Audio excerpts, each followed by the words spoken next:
বর্তমানে আমি কিন্তু আছি সিয়ানভিলের একটা লোকাল মার্কেটের ভিতরে। এইখানে কিন্তু অফুরন্ত হাজার হাজার দোকান আছে এবং দোকানগুলো কিন্তু লোকালরাই চালায়।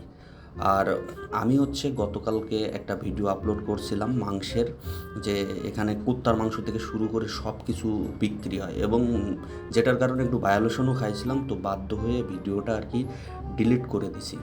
তো সামনের দিকে আমরা এখন আগাবো। মূলত এখানে আসছিলাম কিছু জিনিসপত্র কেনার জন্য। সুপার মার্কেট থেকে কিনলে যে জিনিসের প্রাইসটা হাই রাখে, এখান থেকে কিনলে অনেকটা লো প্রাইসে পাওয়া যায়, যে কারণে এখানে আসছিলাম। আর আমার ভিডিওগুলো কিন্তু আমি রেকর্ড করার সময় ইংলিশে রেকর্ড করি, মূলত বাংলাতে এরপরে গিয়ে ভয়েস ওভার করি, যে কারণে হয়তোবা আমার ভয়েসটা মিলতে নাও পারে। আর মার্কেটগুলো দেখেন, একেবারে পুরো এ মাথা থেকে ও মাথা পর্যন্ত।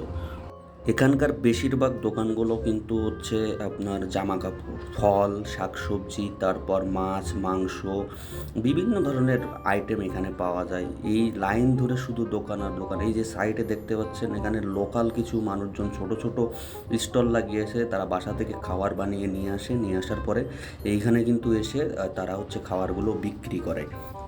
আমি বেশ কয়েকদিন ধরে এখানে আছি এবং এখানের অনেক লোকাল মানুষজনের সাথে কথা বলছি, বাট অধিকাংশ মানুষজন কিন্তু আসলে ইংলিশটা ওইভাবে বোঝে না, মানে বেসিক ইংলিশ সম্পর্কেও কিন্তু তাদের আসলে ওই ধরনের ধারণা নেই। এবং এখানকার মানুষজন কিন্তু অনেক সহজ সরল। তো এখন আমরা যাব সবজি মার্কেটের ভিতরে। তো সামনে আমরা দেখতে পাচ্ছি যে মাছ বিক্রি করতেছে, এখানে কিন্তু বড় বড় সামুদ্রিক মাছও পাওয়া যায়। সামনের দিকে আমরা আগাবো, মূলত আমাদের উদ্দেশ্য আমরা কিছু সবজি কিনবো। ঠিক আছে, সামনে এই যে সবজির মার্কেট আছে, এখানে দেখেন এই যে অফুরন্ত শুটকি মাছ কিন্তু এরা বিক্রি করতেছে। দোকান আর দোকান, স্টল আর স্টল, চারিদিকে যেদিকেই তাকায় শুধু দোকান আর দোকান। তো আমরা এখান থেকে আর কি প্ল্যানিং করতেছি যে সবজি নেব কিছু।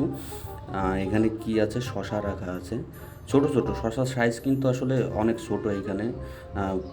বাঁধাকপি, ফুলকপি, মানে সব ধরনের সবজি কিন্তু এখানে পাওয়া যায়। টমেটো থেকে শুরু করে একেবারে মানে বিভিন্ন ধরনের সবজি এখানে পাওয়া যায়। মূলত এই মার্কেটে আসলে তাজা সবজিগুলো পাওয়া যায়। আর এই লাইন ধরে যত দেখছেন না, সবই কিন্তু দোকান আর দোকান, চারিদিকে শুধু দোকান আর দোকান। মানে এক গলি দিয়ে যদি আপনাকে ঢোকানো হয় না, তাহলে আপনি হয়তোবা পথ হারিয়ে ফেলবেন। ফাইনালি কিন্তু মার্কেটের ভিতর থেকে সবজি বা মাছ মাংস যা কেনার দরকার ছিল আমরা কিন্তু কিনে ফেলছি। তো এখন বাইরে বের হয়ে আসছি। আর গতদিন কিন্তু একবার আমি আসছিলাম এখানে, কিন্তু আসলে ওইভাবে সময় পাইনি ভিডিও বানানোর। আর মূলত আজকে ভুলে গেছি মাস্ক নিয়ে আসার জন্য, কারণ মার্কেটের ভিতরে আসলে অন্যরকম একটা দুর্গন্ধ আছে, যেটার কারণে আমি নিঃশ্বাস নিতে পারছিলাম না। তো এখন বাইরে বেরোয় একটু ভালো লাগতেছে। তো আমরা সামনের দিকে আগাবো, আমাদের আরও কিছু জিনিসপত্র আছে কেনার জন্য, সেগুলো কিনবো। কেনার পরে সোজা চলে যাব বাসায়। আরও একটা জিনিস নোটিস করলাম, এইখানে কিন্তু অধিকাংশ দোকান চালায় মহিলারা। আমি যতগুলো দোকানে গেছি এবং যতগুলো দোকান দেখছি, অধিকাংশ দোকান দেখছি যে কন্ট্রোল করে মহিলারা এখানে। আর আরও একটা জিনিস বলে রাখা ভালো, এখানে কিন্তু অলিতে গলিতে আপনি যেখানেই যান না কেন, আপনার ইউএস ডলার চলে।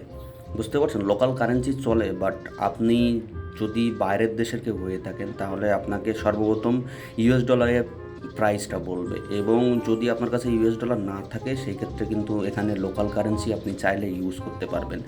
এবং লোকাল কারেন্সির ক্ষেত্রে কিন্তু আমি অনেকটা কনফিউজ, তার কারণে এখানে লোকাল কারেন্সির নোটগুলো অনেক বড় বড়, 50,000, 20,000, 30,000। তো প্রথম প্রথম আমি আর কি অনেক কনফিউজড ছিলাম, এখনও বর্তমানে আছি, বাট মনে করতেছি আস্তে আস্তে সব কিছু ঠিক হয়ে যাবে।